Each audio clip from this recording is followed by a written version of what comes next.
रविवार की अगर प्रदोष पड़ जाए, एक नियम बना लो, महीने में 2 बार प्रदोष पड़ती है, या तो प्रदोष का नियम बनाओ या शिवरात्रि का नियम बनाओ। एक होता है शमी का पौधा, एक होता है मंदार का पौधा। मंदार जानते हो सब लोग? बोलो तो जम के। सफेद आंकड़ा भी उसको बोलते हैं, मंदार भी उसको बोलते हैं। मंदार का पौधा और एक होता है शमी का। कहते हैं जिस व्यक्ति की जिंदगी में केवल घाटा ही घाटा लिखा हो, दुख ही दुख लिखा हो और कई साल हो गए हों किराए के मकान में रहते हुए या तकलीफ को भोगते भोगते, परिवार में कहीं सुख है ही नहीं, 2 पौधे को याद रखना। और दोनों पौधे की कथा हमने पूर्व में सुना चुके, मंदार और शमी। दोनों की कथा सुनाइए कि ये कौन से मुनि थे, कौन से ऋषि के बेटे थे, ये मंदार और शमी किसके पुत्र थे, सब कथा सुने। आप YouTube पर सर्च करिएगा तो आपको कथा पूरी मिल जाएगी। आप सुनो, जिसकी जिंदगी में दुख ही दुख लिखा, कष्ट ही कष्ट लिखा, परेशानी परेशानी लिखी, तो मंदार और शमी ये 2 पौधे ऐसे हैं जो जीवन में सुख प्रदान करते हैं। एक काम करना चालू करो, थोड़ी सी मिट्टी शमी के पेड़ के नीचे की और थोड़ी सी मिट्टी मंदार के पौधे के नीचे की, दोनों को लाओ, अच्छा मिलाकर उसका एक शिवलिंग का निर्माण करो और उस शिवलिंग का पूजन प्रदोष काल में शाम के समय शिवलिंग के सामने 2 घी के दिए जलाकर, जैसी घर में पूजन करते हो वैसी की वैसी पूजन करो, आरती करो, थोड़ा सा भोग लगाकर निवेदन कर उस शिवलिंग का बाद में विसर्जन करो। 5 या 7 प्रदोष कर लो या 5 या 7 शिवरात्रि कर लो। आपको किसी के आगे हाथ नहीं फैलाना पड़ेगा। मेरा देव अधिदेव महादेव स्वयं भंडार भरना प्रारंभ कर दे, स्वयं शिव भंडार भरेगा। मंदार और शमी के वृक्ष के नीचे का वो फल होता है जो सुख देगा, जो सुख देगा।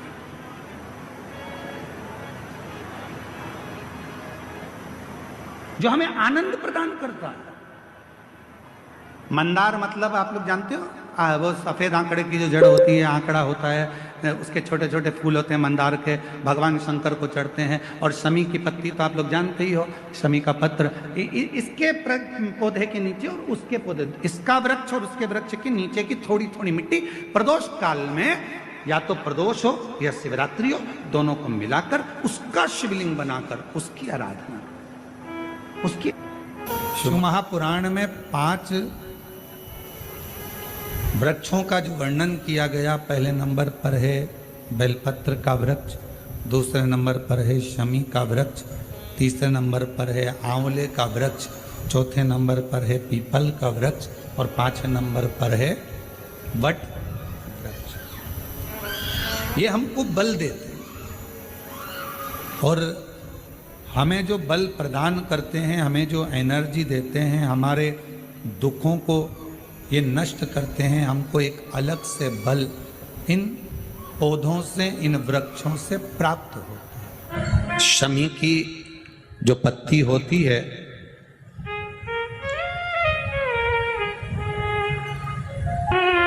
शमी की जो पत्ती होती है,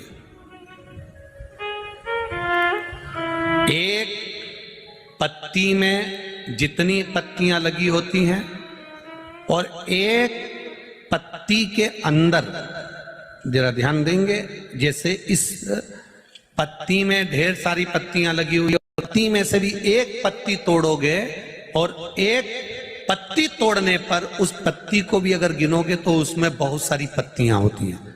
आज प्रयास करना, अगर कहीं आपको शमी की पत्ती मिले तो जैसे ये पत्ती, इस पत्ती को तोड़ा गया, इस पत्ती में से एक पत्ती निकाली गई और एक पत्ती निकालकर आप धीरे से रखना, और उसमें भी बारीक बारीक बारीक बारीक बारीक बारीक बहुत सारी पत्तियां नजर आती हैं। शिव महापुराण की कथा कहती है, जो सोमवार की अष्टमी हो या प्रदोष का व्रत हो या 12 महीने की शिवरात्रि हो या किसी भी दिन प्रदोष काल के अंतर्गत शंकर भगवान को एक शमी का पत्ता कोई भूलवश भी समर्पित कर देता है तो जितनी एक पत्ती में पत्तियां होती है और उस पत्ती के अंदर भी एक पत्ती को तोड़ने के बाद जितनी पत्तियां होती है उतने जन्म मृत्यु लोक में मनुष्य के नहीं होते। 84 लाख योनियों में से वो योनियां कट जाती हैं और देव योनि प्राप्त हो जाए।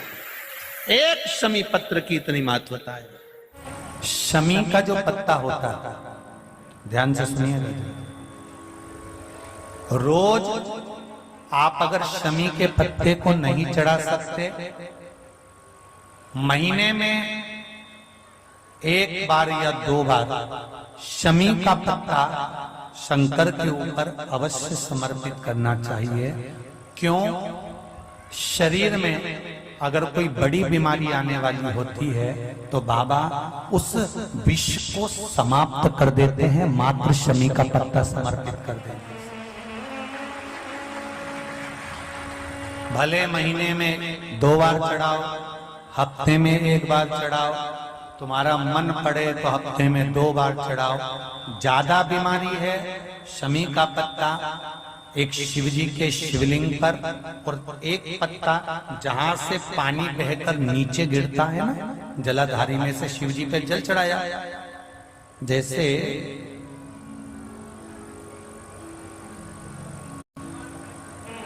ये शिवलिंग, इस पर जल चढ़ाया तो ये पानी बहकर नीचे आता है, तो जहां गिरता है एक पत्ता शिवलिंग के ऊपर और एक पत्ता जहां से जल नीचे गिरता है वहां। अगर ज्यादा बीमारी है और ऐसा लग रहा है कि डॉक्टर कह रहे हैं कि तबीयत ज्यादा खराब हो सकती है, जांचे जाएगी, ये होगा वो होगा, तो एक पत्ता शमी का ऊपर, एक पत्ता जलधारी जो बहकर नीचे आती है पर चढ़ाना। शमी का पत्र रोग मुक्ति के लिए जब चढ़ाया जाता है तो भगवान शंकर का अवधूतेश्वर महादेव का नाम लेकर चढ़ाया जाता है। कौन सा महादेव? जम के बोलो जरा। अवधूतेश्वर महादेव का नाम लेकर चढ़ाया जाता है।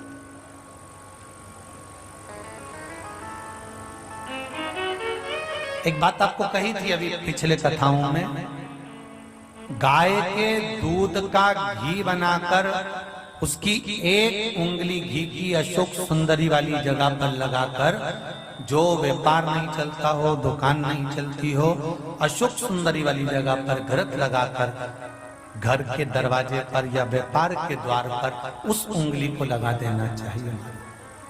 घृत पर होना गाय के घी का। गौमाता कल कथा में कहा था, एक दिया बेलपत्र के नीचे और एक दिया, बोलो बोलो जम के, अपने दरवाजे के राइट भाग में प्रदोष के दिन, प्रदोष काल में लगाना चाहिए, जिससे शंकर भगवान नंदी के साथ जाएं, तुम्हारे दरवाजे पर दिया लगा हुआ देखें तो शंकर भगवान नंदी शिव जी से कह दे, ये रोज मेरे मंदिर में आती है, ये रोज आपके मंदिर में आके 1 लोटा जल चढ़ाती है, आज दिया लगाकर बैठी है, आपका इंतजार कर रही है, इस पर दृष्टि फेर दो, कल्याण कर दो। दृष्टि फेरो, कल्याण।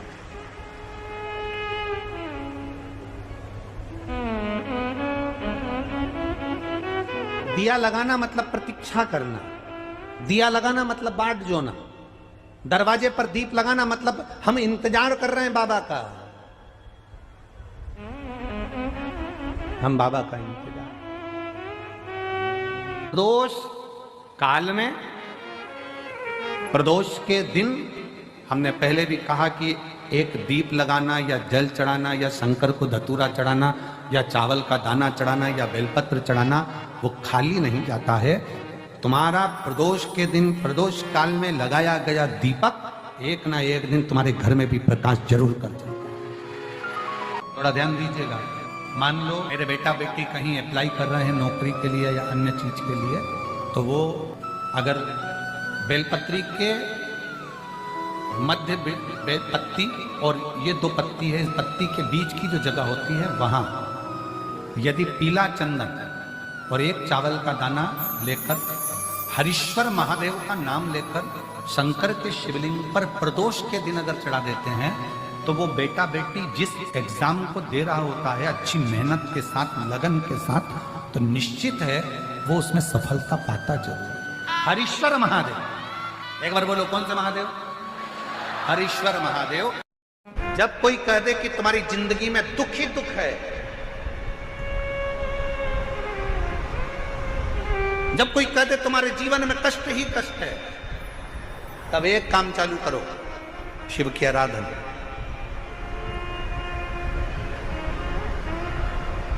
तब एक काम चालू करो, भगवान शंकर की आराधना। 3 चीजें अपना लो। पहले नंबर पर शिव जी के मंदिर में 1 लोटा जल चढ़ाना। दूसरे नंबर पर अगर प्रदोष के दिन मंदिर में दिया लगा सकते हो तो ठीक है, नहीं तो एक कनेर का फूल पीला वाला, देखा है आप लोगों ने? जम के बोलो जरा। पीले कलर का कनेर का फूल एक, प्रदोष के दिन, प्रदोष काल के समय पर अगर दीप लगा सको तो ठीक है, नहीं तो एक कनेर का फूल पीले कलर का, शिव जी के अशोक सुंदरी का स्पर्श। अशोक सुंदरी वाली जगह मालूम है ना आप लोगों को? फिर से आप समझ लेंगे।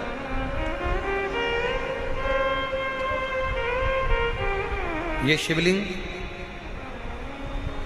जलाधारी, ये चरण, राइट में गणेश जी, लेफ्ट में कार्तिकेय जी, मध्य भाग में जो एक मोटी सी लाइन होती है वो अशोक सुंदरी का स्थान होता है। जहां पर शिवलिंग रखा हुआ है ये पार्वती जी का हस्त कमल। शिवलिंग के ऊपर जो कलश में से एक एक बूंद पानी गिरता है वो शंकर जी की 5 लड़कियां, जया, विषहरा, शामली बारी, दौतली, देव। शिव जी के 6ठे नंबर की लड़की अशोक सुंदरी मध्य भाग में। जब एक कनेर का फूल प्रदोष के दिन, प्रदोष काल में अशोक सुंदरी वाली जगह पर स्पर्श कराकर शिव जी को समर्पित करना। 3 क्रम है, अगर बन सके तो करो। पहला 1 लोटा जल चढ़ाना। दूसरे नंबर पर अगर बहुत ज्यादा तकलीफ की जिंदगी चल रही हो, बहुत कष्टमय जीवन चल रहा हो और सब ने कह दिया कि तुम्हारी किस्मत में तो धक्के ही लिखे हैं, केवल आप धक्के ही खाओगे, तो एक कनेर का पुष्प प्रदोष के दिन, प्रदोष काल में अशोक सुंदरी का स्पर्श कराकर शिवलिंग पर चढ़ाओ। और बन सके प्रत्येक महीने शिवरात्रि आती है, जैसे कल शिवरात्रि है ऐसे हर महीने शिवरात्रि आती है। शिवरात्रि के दिन एक अक्षत, मात्र एक अक्षत, केवल एक चावल का दाना, एक दुर्वा के साथ शिव जी को समर्पित करना प्रारंभ करो। जिंदगी की कैसी भी तकलीफ होगी, मेरा शंकर भगवान उस तकलीफ को मिटाएगा। काटो। शिव की आराधना और दिल से बाबा को पुकारते रहो। श्री शिवाय नमस्तु, श्री शिवाय नमस्तु, श्री शिवाय नमस्तु, श्री शिवाय नमस्तु। उसको पुकारते रहो, दिल से उसको विश्वास के साथ पुकारो। पार्वती जी के भाग्य में लिखा था कि इनको जो पति मिलेगा वो नग्न वेशधारी मिलेगा, जटाजूट वाला मिलेगा, भस्म रमाने वाला मिलेगा। पर उन्होंने, पार्वती जी ने शिव जी की आराधना करना प्रारंभ करी और जब भगवान शंकर की आराधना करना प्रारंभ करी तो भगवान शंकर ही उनको पति के रूप में मिल गए। और जब स्वयं देव अधिदेव महादेव हमारे भाग्य में अगर आ जाते हैं तो बाकी के भाग्य की सारी रेखाएं अपने आप सीधी हो जाती। सब रेखा शिव को पुकारो।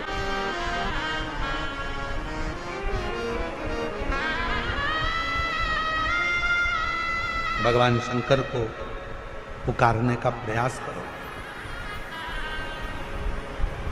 महाराज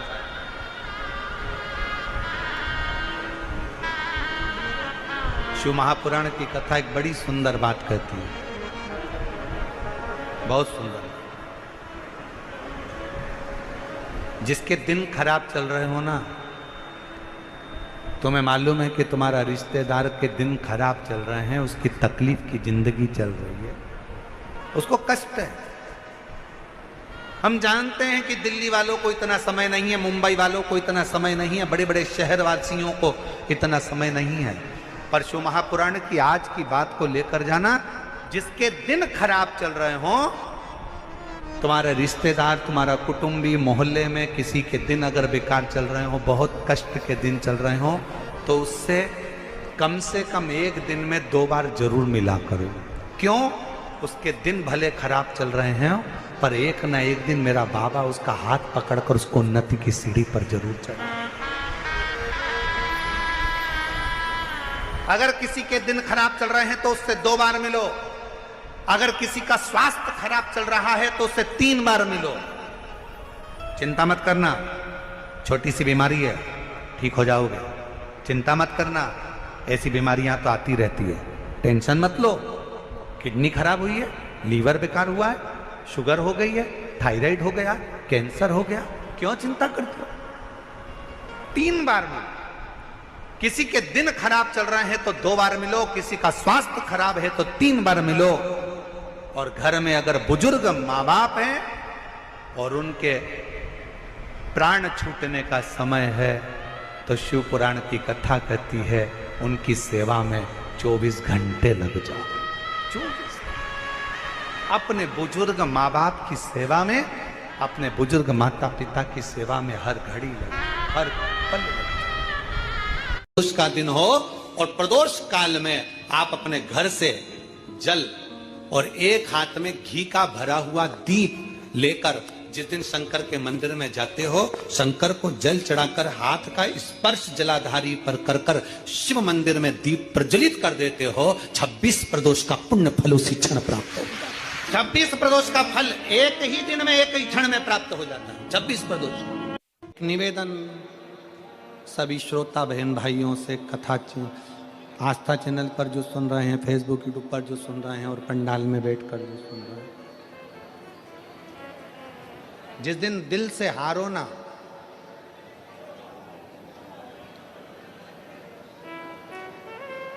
थोड़ी तकलीफों में अगर घिर जाओ, तकलीफें आ जाए, कष्ट आ जाए, तकलीफें जिस दिन तुम्हारे भीतर बहुत ज्यादा मात्रा में आ जाए, उस दिन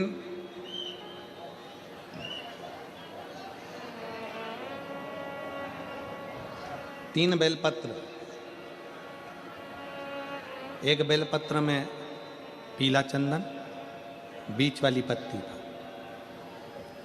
जिस दिन तुम्हें लगे कि मैं बहुत दुखी चल रही हूं और मेरा काम हो ही नहीं रहा, बहुत तकलीफ की जिंदगी चल रही है, कोई हाथ पकड़ने वाला नहीं है, कोई संभालने वाला नहीं है और बहुत तकलीफ हो रही, बहुत तकलीफ।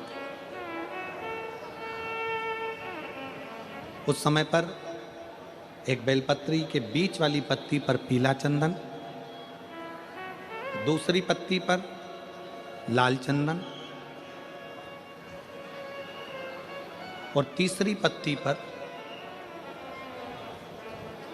11 चावल गीले, पानी में उसको थोड़ा सा भिगो लें या धो लें, 11 चावल गीले शिव जी की उस पत्ती पर रखें। सबसे पहला पीला चंदन का बेलपत्र, दूसरे नंबर पर लाल चंदन का बेलपत्र, तीसरे नंबर पर जो 11 चावल आपने धोकर रखे हैं वो हाथ की हथेली में रखना है और हाथ की हथेली में रखकर अपनी कामना कर कर भगवान शंकर से विनय कर कर पंचाक्षर मंत्र नमः शिवाय या षडाक्षर मंत्र ओम नमः शिवाय या श्री शिवाय नमस्तुभ्यम बोलकर उस बेलपत्र पर सीधे हाथ में रखकर उल्टे हाथ का स्पर्श कर कर बाबा से अपने मन के भाव कहकर शंकर के शिवलिंग पर उसे समर्पित कर दीजिए।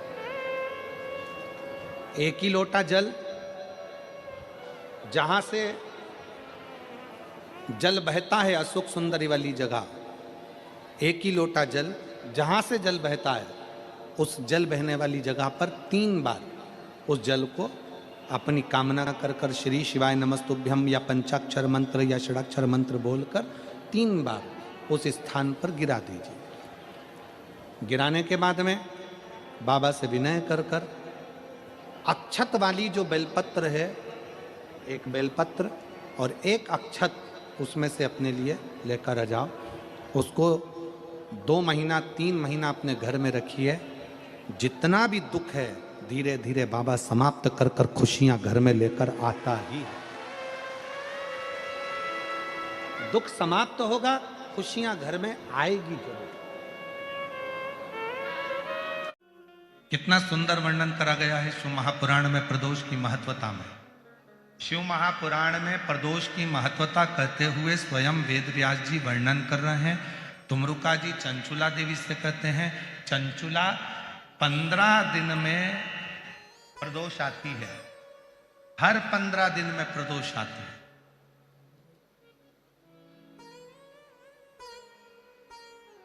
संसार का व्यक्ति यदि किसी तीर्थ में नहीं जा सकता, संसार का व्यक्ति कोई तीर्थ नहीं जा सकता, संसार का व्यक्ति कोई तीर्थ में जाकर स्नान नहीं कर सकता, संसार का व्यक्ति किसी तीर्थ में जाकर किसी पवित्र नदी का यदि स्नान नहीं कर पाता, तीर्थ नहीं जा पाता या भगवान शंकर का भजन नहीं कर पाता, हर 15 दिन में प्रदोष आती है।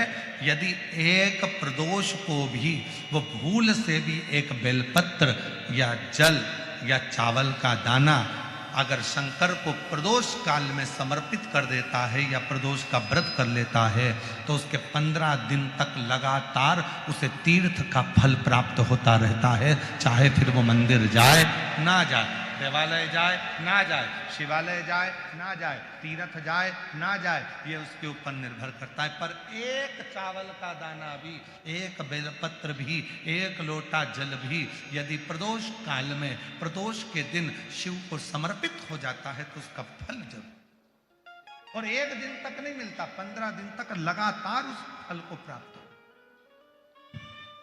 परमात्मा पर भरोसा करने वाला और प्रदोष का व्रत करने वाला कभी खाली झोली लेकर नहीं जाता, याद रखना।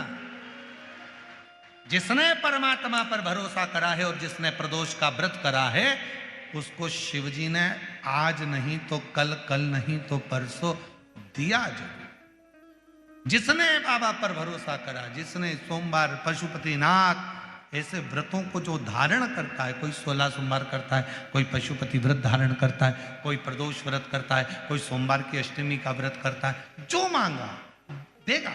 थोड़ा देर कर सकता है पर देने में पीछे नहीं है, देगा।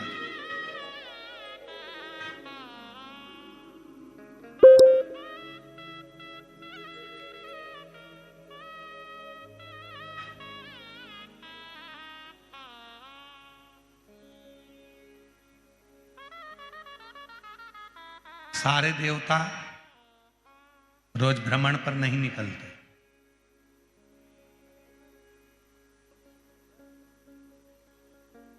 33 कोटि देवता में केवल एक देवता है देवाधिदेव महादेव, जो प्रतिदिन प्रदोष काल में, प्रदोष काल में शाम के समय अपनी अर्धांगिनी मां पार्वती जी के साथ भ्रमण पर निकलते हैं अपने भक्तों का दुख मिटाने के लिए। प्रतिदिन पहले तो मेरा निवेदन है कि प्रदोष को समझें कि प्रदोष का मतलब क्या।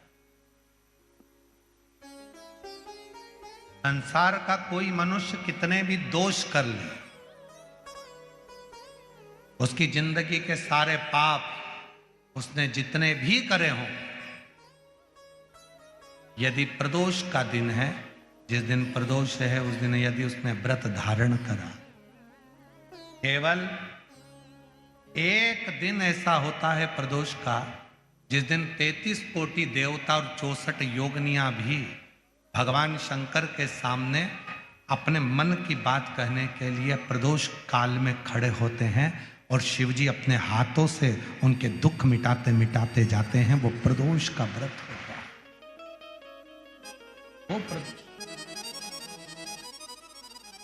सारे दोषों को जो समाप्त कर, सारे दोष, सारी तकलीफ, तुम्हारी जिंदगी के जितने जितने तुम्हारे दोष हैं, इस जन्म के उस जन्म के सारे। और जब भगवान शिव से आप निवेदन करते हैं, प्रार्थना करते हैं, उनसे अपने मन का भाव कहते हैं, प्रार्थना करते हैं, निवेदन करते हैं, तो शिव उसको स्वीकार करते, स्वीकार। खड़े हैं देवता, भगवान शिव नेत्र बंद करके बैठे हैं, भगवान विष्णु, भगवान ब्रह्मा सब देख रहे हैं, इंद्रदेव पीछे खड़े हैं और पीछे से देख रहे हैं। उनको मालूम है नहीं मिलेगा, नहीं मिलेगा ही नहीं।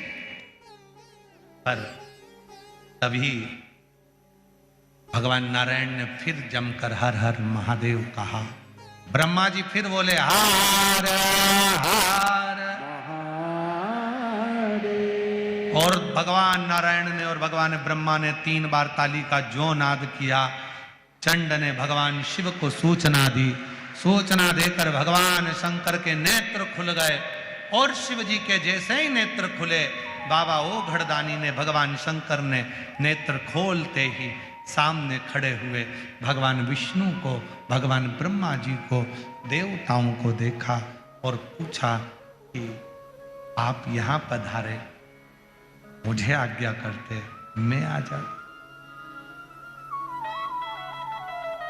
आप मुझे कहते, आप मुझे बोलते तो मैं पहुंच जाता।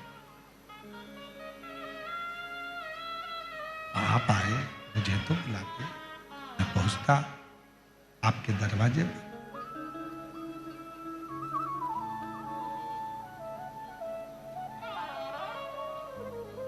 और देखो, सतयुग में,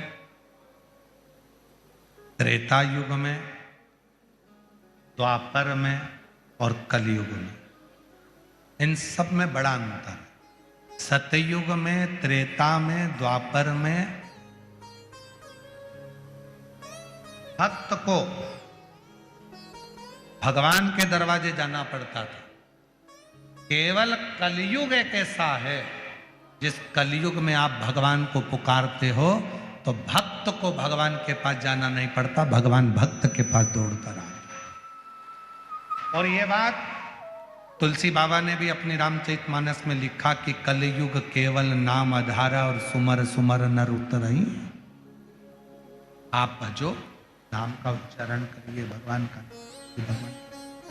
करिए। जब भगवान के नाम का उच्चारण करोगे तो भगवान अपने करीब में आए।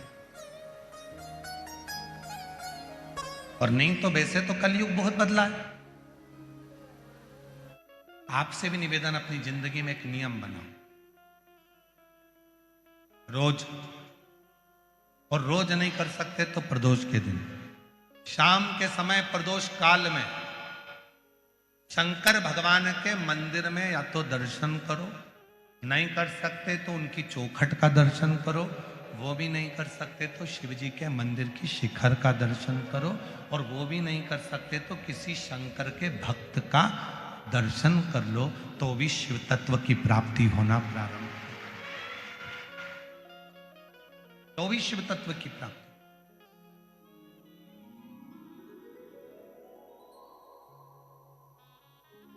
महाराज, सारी दुनिया सिफारिश से चलती है। भाई थोड़ा हमारे लिए बोल देना, अम्मा पर थोड़ा हमारे लिए कह देना ना, थोड़ा। सारी दुनिया सिफारिश से चलती है, सब जगह पर सिफारिश चलती है, पर केवल एक स्थान ऐसा है जहां सिफारिश नहीं, सच्चाई और विश्वास चलता है। वो शंकर का दरवाजा है, शिव की चौखट है, वहां सिफारिश नहीं चलेगी। आपने जो अच्छा कर्म करा है वहां दिखेगा, आपने जो नेक कर्म करा है वो वहां नजर आएगा, आपने जो श्रेष्ठ कर्म किया है वो वहां नजर आएगा। तो हम तो आपसे भी कहते हैं, तो आप लोगों का एक नियम हो जाता है, मैं 108 बेलपत्र चढ़ाऊंगी, मैं ये चढ़ाऊंगी, मैं वो चढ़ाऊंगी ना। तुम्हारे घर के पौधे के पास में, तुम्हारे घर में जो पौधा लगा हो, उस पौधे की एक पत्ती कोई सी भी तोड़कर भी अगर आप शंकर भगवान को समर्पित कर रहे हो, तो भी शंकर भगवान आपसे प्रसन्न हो रहे हैं। शिव आपसे ये नहीं कह रहे कि मुझे ये मत दीजिए।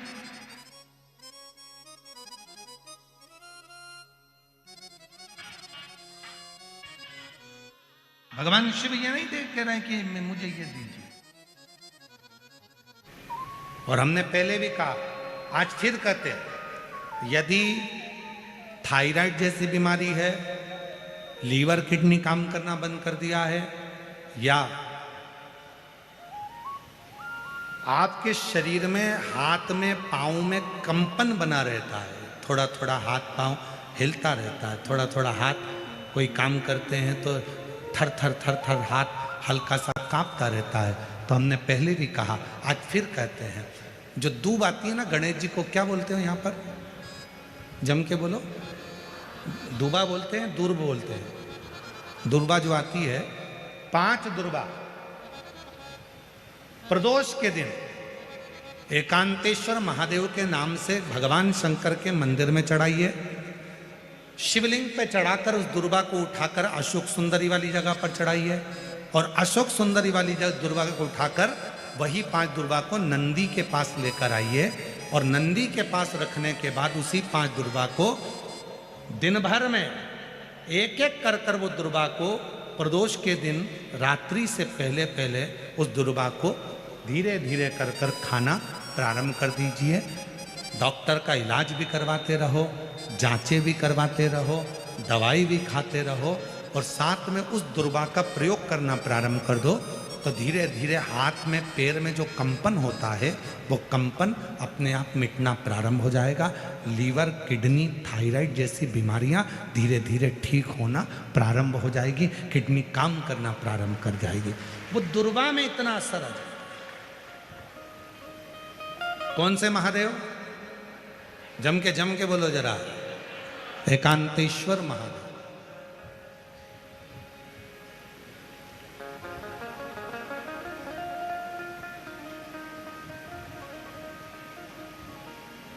शिव जी के कुछ नाम ऐसे हैं जिनका मात्र, जैसे कुंदकेश्वर, आप सबको मालूम है ना कुंदकेश्वर का नाम कब लेना चाहिए? जब दवाई असर ना कर रही, गोलियां खा रहे हैं, डॉक्टर को दिखाना है, एक डॉक्टर बदला, दूसरा डॉक्टर बदला, तीसरा डॉक्टर बदला, फिर भी दवाई असर ना करे, तो कुंदकेश्वर महादेव का नाम।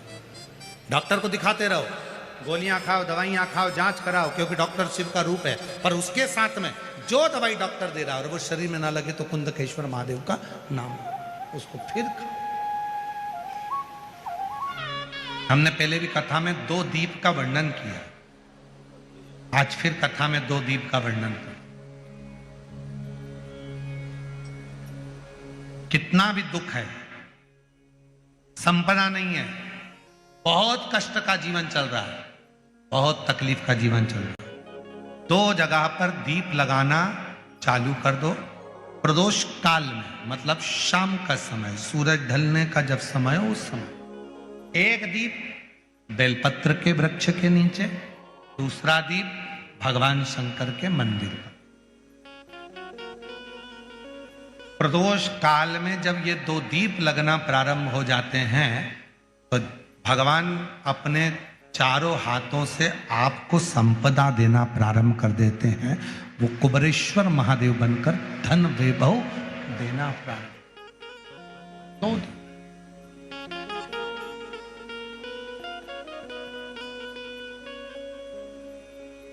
और दोनों दीप फूल बत्ती के होना चाहिए, लंबी बत्ती के नहीं।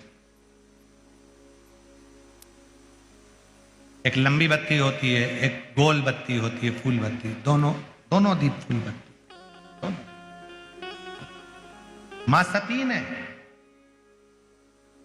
जब भगवान शंकर के लिए आराधना साधना करी थी और भगवान भोलेनाथ जी से वर प्राप्त करा था, तो माता सती ने भी ये साधना ऐसे ही करी, और माता सती को शिव मिले थे।